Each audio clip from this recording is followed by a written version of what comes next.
1 in every 18 pilots in Vietnam wouldn't live to see the end of the war. Hundreds of helicopter crew members were shot down, some more than once, sometimes multiple times within the same hour, as the helicopters rescuing them were also hit. The Vietnam War introduced a new kind of warfare, where helicopters were used for almost everything, from troop and cargo transport to medevac and fire support, all carried out by a single machine. Logically, this demanded an enormous number of helicopters, pilots, and crews. However, as experienced aviators were in short supply, and it wasn't a quick or easy process to come up with a trained pilot, many helicopter crews sent to fly, fight, and die in them were young men barely out of their teens. They had no idea what they were signing up for, as nearly half of the 12,000 helicopters deployed in the Vietnam War would be destroyed. As the army was desperate for pilots and helicopter crews, many were recruited straight out of flight schools. After completing rapid training programs, all pilots deemed good enough were sent directly to Vietnam. Army pilots weren't even trained for night flying because it was deemed unnecessary. While they learned how to operate helicopters, hover and land, combat missions were something entirely different. Vietnam veterans said that helicopters were flown by a bunch of kids, and when you add to that the unreliability of the early, so-called flying coffin helicopters, heavy weather conditions, and a determined enemy, you get the catastrophic results. Nevertheless, the Vietnam War produced over 55,000 helicopter pilots. Upon arrival in Vietnam, crews were quickly assigned to their roles, with some thrust directly into combat missions. They would quickly learn that Vietnam was unlike anything they had trained for. Experienced crews passed down the most important lessons to rookies about how not to get killed on their first day, how to fly in hostile zones, and what to do when under fire. During major engagements, the demand for helicopters was overwhelming.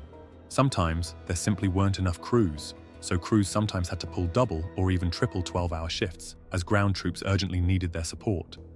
Not flying often meant certain death for those on the ground, so crews were pushed to and beyond their physical and psychological limits, logging hundreds of flight hours in just a few months. Records show that Hueys alone flew nearly 10.7 million hours, while Cobras logged over 1 million. Throughout the war, over 30 million missions were flown, and on average, helicopters were shot down every 80 missions. Yet veterans said that refusing a mission took more courage than flying it, knowing how many lives depended on them. Crews spent hundreds of hours inside helicopters in immense heat, noise, vibrations, and discomfort under their flak jackets and helmets. Maintaining focus for such long periods inevitably led to breaking points, and that's when accidents happened, often with catastrophic consequences. Around 40% of damaged helicopters were attributed to human error. Heavy rains and monsoon seasons made flying even more dangerous, and of course, there was the enemy fire. During high-risk missions while under or expecting fire, both the pilot and co-pilot were trained to keep their hands near the controls in case one of them was hit, so the other could immediately take over.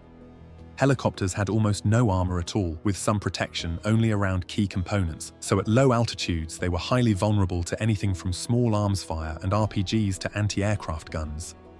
Crews had minimal protection besides their so-called chicken plates or flak jackets, which could stop some shrapnel. Even a single lucky hit from an AK could critically damage the aircraft or take out its crew, both of which were not rare occurrences.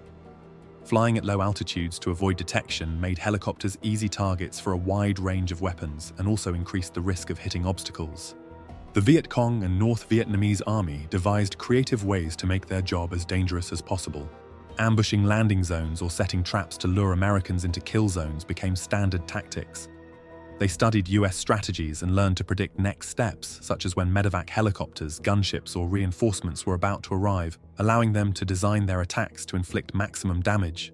RPGs were also a significant threat when helicopters hovered low to deliver or extract troops. One hit from an RPG could result in the complete destruction of the aircraft and everyone aboard. Snipers around landing zones tried to take out pilots or critical components like the tail rotor, fuel tanks, or hydraulic systems. Some traps at landing zones were even designed to be triggered by the rotor wash of a helicopter. Most Hueys had their doors removed so the machine guns could be mounted. This also helped with the heat and sped up troop mounting and dismounting, but it also meant unstrapped soldiers could fall out, and sometimes they did. In emergencies, helicopters carried far more people than their weight or space limits allowed, with some even clinging to skids or rocket pods so they wouldn't be left behind. How dangerous the mission was for the crew often depended on the type of helicopter they flew. Among the most iconic aircraft of the Vietnam War was the UH-1 Huey, the workhorse of the conflict. It served as a troop transport, supply carrier, medevac, and even a gunship. Hueys could land in small clearings, narrow paths, or hover over difficult terrain to insert or extract troops using ropes or hoists. They were always there for soldiers on the ground. Medevac Hueys, famously known as dust-offs, were some of the bravest crews. With the motto, "So others may live," their job was to evacuate the wounded no matter the conditions.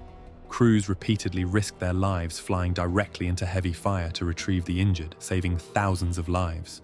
While they were marked with a red cross, this didn't provide them any protection, if not making them an even bigger target. Although initially unarmed, dust-offs were later equipped with M60 machine guns and door gunners for protection. They would fire continuously while approaching the hot LZ to suppress the enemy and help protect the wounded. They set a high standard for medical evacuation, with the average wounded soldier reaching an operating table in under an hour after being hit, something unheard of until then.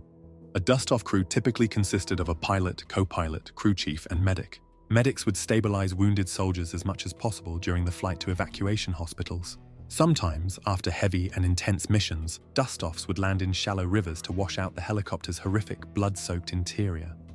Armed Hueys carried rocket pods, miniguns, machine guns, or grenade launchers to provide close air support. Later, the AH-1 Cobra took on this role more seriously as the first dedicated attack helicopter. Cobra gunships escorted and protected Hueys, supported ground troops, and directly fought the enemy. The most famous was a hunter-killer tactic, working closely with OH-6 Loaches. The Loach, a small and agile reconnaissance helicopter, had the highest risk of being shot down. Loaches effectively acted as bait, flying low and slow to draw enemy fire. Once fired upon, hopefully without being hit, the two-man crew would mark the enemy's position with smoke grenades, and then Cobras flying out of sight would dive in to destroy the target. Heavy transport helicopters like the CH-54 Sky Crane and CH-47 Chinook carried massive loads of supplies or up to 55 soldiers. They could lift heavy vehicles, artillery pieces, or even recover downed helicopters. The HH-3 Jolly Green was a heavy helicopter mostly used for combat search and rescue missions, often when aircraft were shot down. It was also used to insert and extract special operators deep in enemy territory for secret missions. All helicopters worked closely to support one another. Crews sometimes disregarded direct orders to help soldiers on the ground or try to rescue downed crews, no matter the danger or punishment they would face. Pilots would land in impossible conditions, even when there was no landing zone, attempting to land in thick jungle, mowing down vegetation with rotor blades, and praying they wouldn't be damaged too much to take off again. Cobra pilot Lieutenant Larry Taylor, for example, did the impossible when a long-range reconnaissance patrol team was surrounded and on the verge of being overrun. He and another Cobra initially provided fire support, but the team was going to be overrun at any moment.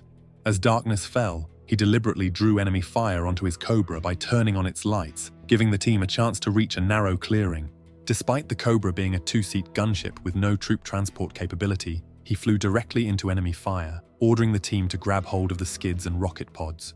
With no other way to evacuate them, he lifted off and carried them out of danger. Taylor later received the Medal of Honor for this action, but he was just one of many examples of the bravery of helicopter crews that characterized the war.